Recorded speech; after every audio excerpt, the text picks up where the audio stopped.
No role plays, no conference calls, no BS. Chris and Lorenzo share 4 decades of combined experience to help you become a more effective leader. This is Hacking Your Leadership.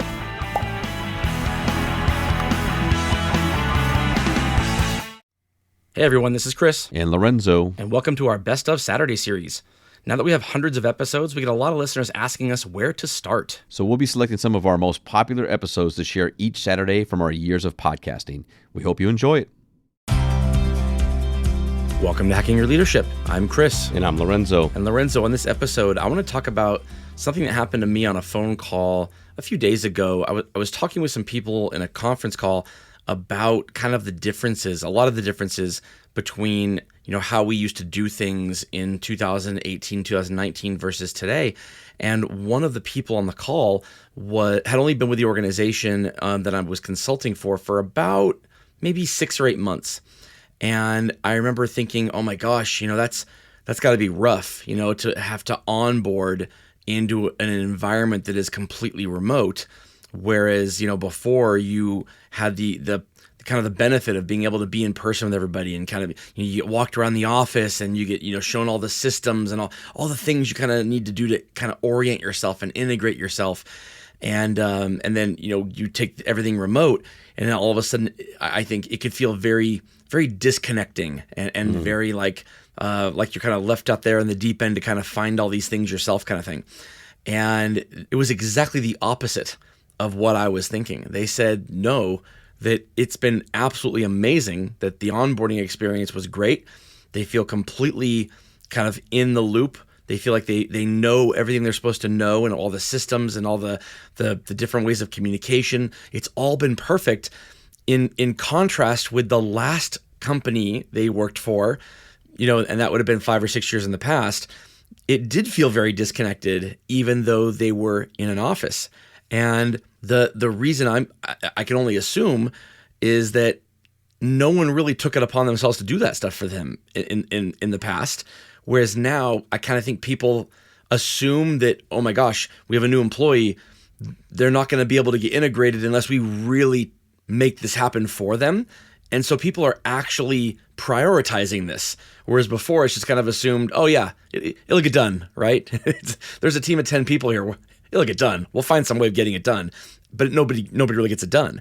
Have you seen anything similar to this? Yeah, no, I agree. I think it's interesting because one of the things coming out of, the kind of move to virtual for a lot of organizations that were forced to do it was you had to come up with very clear strategies around how are you going to do things that you've always done before and how are you going to make it come to life in the virtual environment. And I think something like employee onboarding, to your point, most organizations, like, you go through an interview process, you talk to a recruiter, you talk to a hiring manager, you get a job offer, you go to the office on your first day and you find out like this is where you're going to work and here are the people around you. And then maybe there's a little bit of, let me show you around the office. And then, here's your resources. And like, it's kind of to your point, like it's a village of like, here's what you're going to be doing, and here's the person you'll spend your time with, and here's maybe somebody's going to show you how to do the job that you're here to do.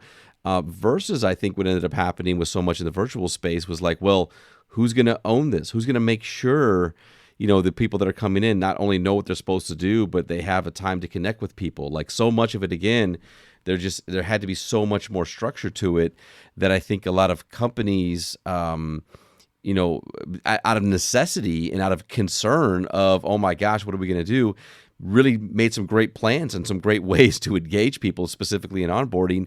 And it's one of the things now that I think as we go back into a lot of companies' physical spaces and figuring that out again, it's going to be interesting to see, like, how do you now take from what you had to do virtually and then bring it into the physical space, especially in an example like this where it may feel like, oh, this really had to be, this is not what we normally do. So I'm sure it wasn't great. I wonder how we did to find out actually it was way better than we've ever done before.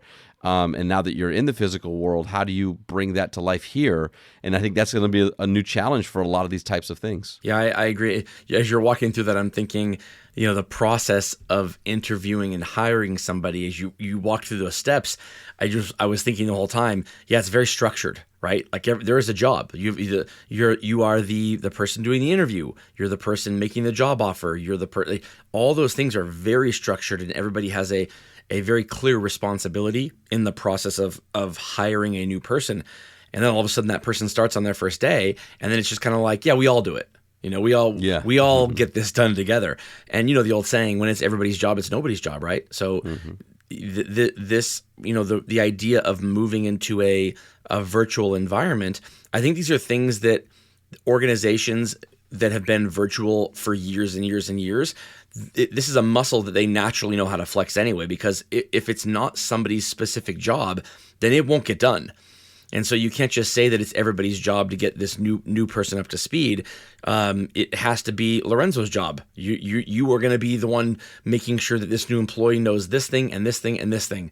And then on their third day, Chris, it's your job. You're going to do this thing and this thing and this thing. And in an office, maybe the boss comes and says, "All right, Chris and Lorenzo, and your three other coworkers, I need you to make sure that Jim here is up to speed." All right, we got this. We got this. Meanwhile, Jim on his second week is going, "I have no idea what I'm doing," or I do, but I know how to do the job, but I don't know how to access systems. I don't know where things are. I don't know, what's this authenticator app I need to use to log into this system? Oh wait, you guys use Slack? I didn't even know that. That it's all these different things that kind of you find out just by doing, and it's such a better experience when you find out because somebody has been intentional about letting you know. And I think why this is so important right now is that there's turnover is higher than ever. And turnover among new employees is especially higher than ever.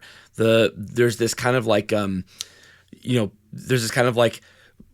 this time when a new employee gets hired, if they hit a year of employment, where you can kind of go, whew, we made it. They're less likely to leave an organization once they've hit that 1 year mark. But really, it's pretty high, the level of turnover of people during that first year. And I think a lot of that comes from not feeling like they are integrated into whatever that system is, the culture. They don't know inherently what they're supposed to be doing every single day, and the lack of that being done by leaders and employees as a person is onboarding becomes glaring when it comes to a person's exit interviews as they leave an organization after 6 months and they're asked why. A lot of them report feeling very disconnected from the organization. They've been hired 6 months and they still don't feel like there's a connection there.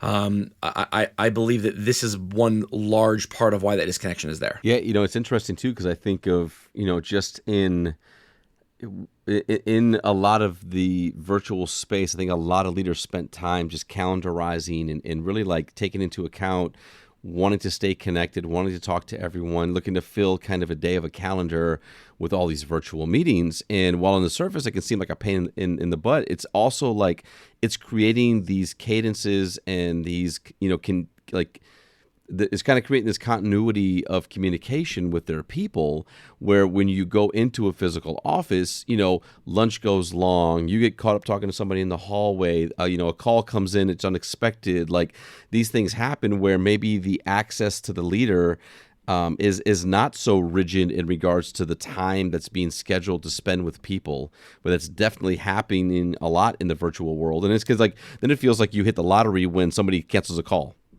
Or they're like, hey, we're going to, you're like, oh my gosh, I just got 30 minutes back or an hour back that I was, that's on my calendar. I might not even delete that calendar, right? Like it might just let it sit there unless somebody else does to kind of get that space back, where, in a physical space and in an office and in just the walking to different places and things like that, like you have a lot more of this in between time that is unaccounted for, which is fine. I think that's you need to have that space in your life.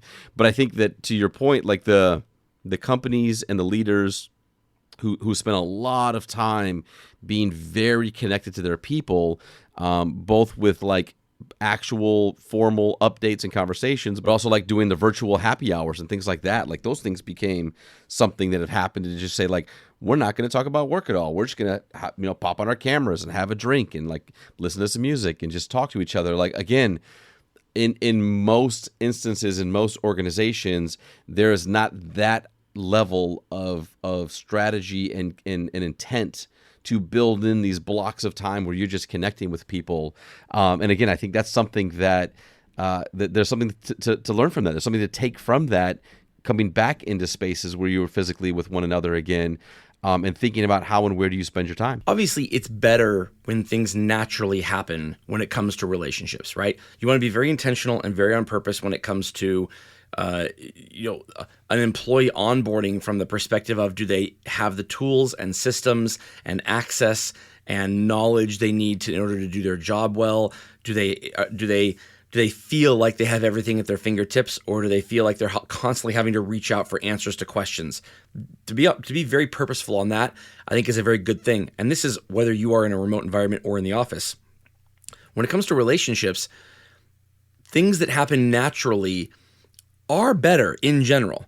And if you're in an office, you are more likely to have those things happen naturally. You're more likely to have people who, just naturally come across each other walking to the water cooler, or, getting a cup of coffee, turning around in a cubicle and hearing each other talk, overhearing a conversation between two people and going, oh, I can contribute to that. And then you start making friends that way.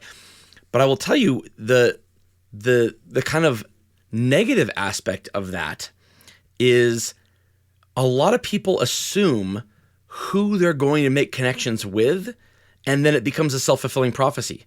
You find people who look like you and sound like you and talk like you, and who seem like maybe they're the same age-ish as you, or who might have the same, might be in the same place in their life as you in terms of whether you're married or not, whether you have kids or not, like these kind of natural things that we use as jumping off points for creating relationships with people. And a huge benefit about about being remote when it comes to these relationships and creating them is that you have to be very intentional about creating the spaces needed in order to make those relationships happen. You have to schedule it. You have to say, we're going to get together on a team call, and there's going to be an icebreaker where you talk about this and this and this about yourself, and we're going to go around a circle, and everybody's going to do that thing. And it can seem very contrived, and it can seem very, kind of forced. But without that, it wouldn't happen at all, right? Because you're in a remote environment. It wouldn't happen at all. And so when you do these things from a standpoint of it being kind of forced or at least scheduled, you open up doors for who is creating relationships with whom. People who can look to other people to create relationships with, and using jumping off points that never would have happened in an office environment because of the way we naturally kind of segregate ourselves. And I like this a lot if leaders do it correctly. It can't seem like, the office space environment where it's like no one wants to be there anyway, and we're trying to like make things fun, but we don't do a terrible job of it. There has to be something in the culture already, and it's the leader's responsibility to make that happen, as well as to be the first person putting themselves out there to talk about themselves, to say, this is how I connect myself to you. This is how I connect myself to the business. Because if you can't lead by that example, you can't expect your people to do it. It's interesting. There's two things there that stuck out to me. Like, I think it'd be cool to see if there's any research being done around the reduction of unconscious bias as a result of the structured of virtual meetings. Ooh, yeah. Because that's what you're talking about, right? Yeah, like the absolutely. reality is that by forcing people to come together more often from a calendar standpoint, those interactions and that space together is causing people to spend more time together to learn more about each other in different ways that may be crossing bridges and building relationships that naturally would not have happened. I think that's a really interesting concept. I think the other thing to think about is, who's to say that you're if you're so willing to create a virtual call and where people take it from their desk or from their home, and you can say, we're going to do that twice a day to make sure that, quote unquote, people are being productive or that you have updates for me while you're working from home. Who's to say you can't have those same 2 meetings in a physical environment in an office? Why can't you say, like, you know what, I know you're going to be working for 2 hours in the morning, but every day at 11 o'clock, we're going to go meet in the big boardroom. And we're going to just say hi, and we're going to have some coffee, and we're going to connect with one another. How's your morning been so far? What's going on? What updates do you have? Great. Go back out and do your work again. And we're going to meet again at 2:30 for 30 minutes, back in this boardroom again. And in the normal space of offices, you'd be like, well, that's interrupting my work twice a day. But in the virtual world, it was required. Right. And it was interrupting your work, and it was making, but it was creating a space of productivity and maybe a different approach that, again, would be really different. And people would say, like, well, that's like, why would you make people get up out of their desk and go meet in this conference room? Why would I make you log in at home? Why would I make you stop doing what you were doing and pop into this virtual room? Without that, it's assumed that isn't needed because it's assumed that those things naturally happen anyway because you're in an office. And what these last 2 years have shown us is that if you aren't intentional about it in a remote environment, it clearly won't happen. That's not even an argument that has to be made. Like, people just naturally won't interact on anything but a work level if you don't schedule it to happen. And if you are transitioning now from a completely remote environment to going back to the office or even a hybrid model, anything like that, these things that you did as a leader in order to make sure that there was good culture on the team, that people got along and could, connect with each other, these kind of intentional acts that may have seemed forced in the moment, but that you knew in your heart was necessary in order to help people feel connected to the business. Those weren't bad things even when you're in an office environment. They can still be good things now. And if you go back to assuming it's just going to happen naturally because, we're all in the building again, I think you're going to go, you're in for a rude awakening in terms of what people won't do when it's not actually scheduled for them. Now, I'm not saying it won't happen a little bit, but it won't happen in the way that is most beneficial to your team and to your coworkers and to the organization as a whole. Where it happens beneficially to everybody is when the leaders can kind of take a role in forcing that starting point and then allowing the relationships to occur naturally from there. But that starting point, that jumping off point, sometimes has to be forced or scheduled in order to kind of coax employees out of whatever shell that they're in or whatever routines that they're in that might be stopping them from creating relationships with people that they normally wouldn't, or stopping them from interacting with people they normally wouldn't. And when you have a team that has the cohesion of where everybody gets along with everybody and where everybody is equally accepted and included in this team itself, you have just unstoppable productivity because you have psychological safety. You have people who can voice concerns to each other because they feel like there's an actual relationship there. I mean, the sky's the limit on what a team like that can do. And we're seeing this out of teams that were remote because these are the things they did in order to remain connected. Absolutely. It's a great call. And with that, it brings us to this episode's 1 Minute Hack. But first, a few words from our sponsors. All right, for this episode's 1 Minute Hack, here's what I want you to do. I want you to think about the routines and the intentional things you had in place both prior to 2020 and today. And if you are in an environment where you transitioned from an office environment to a remote environment and back again, you might have an easier time doing this because you're looking at the kind of the contrast between the two. But regardless of your situation, even if you were always remote or always in person and nothing ever changed, you need to be thinking about ways that you can interrupt the status quo. Think about ways that you can look at how your team interacts with each other and how relationships are built and how people feel connected to the business, and think about how could that be better, and come up with ways of making sure that that is happening intentionally when it won't happen if it is not intentional. And again, this isn't like no one will talk to each other if I don't do anything as a leader. No, it'll happen, but it's not just about making it happen on its own and letting the chips fall where they may.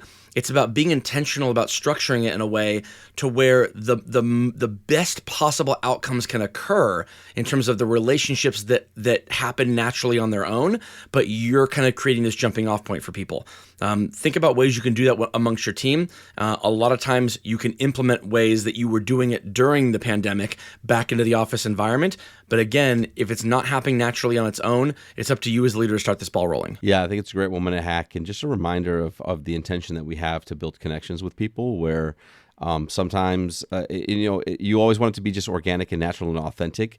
But as a leader, there is a little bit of a responsibility to find these times and spaces to build that allow there to be that opportunity versus just everybody with their head down doing the work. And then having only meetings where it's only about business and it's only about updates makes it difficult for people to build those personal connections. So I think that probably more of that is needed as we move forward, and build the cultures that we want to have, where people have a lot more, reasons and needs to be connected to one another, to stay with the work and to do great with the job. Right.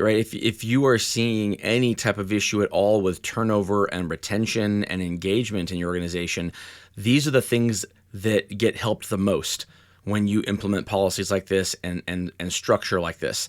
These are the things that will slowly over time connect people to your organization and make them less likely to leave. Absolutely. And with that, it brings us to the end of this episode. This is Hacking Your Leadership. I'm Lorenzo. And I'm Chris. And we'll talk to you all next time.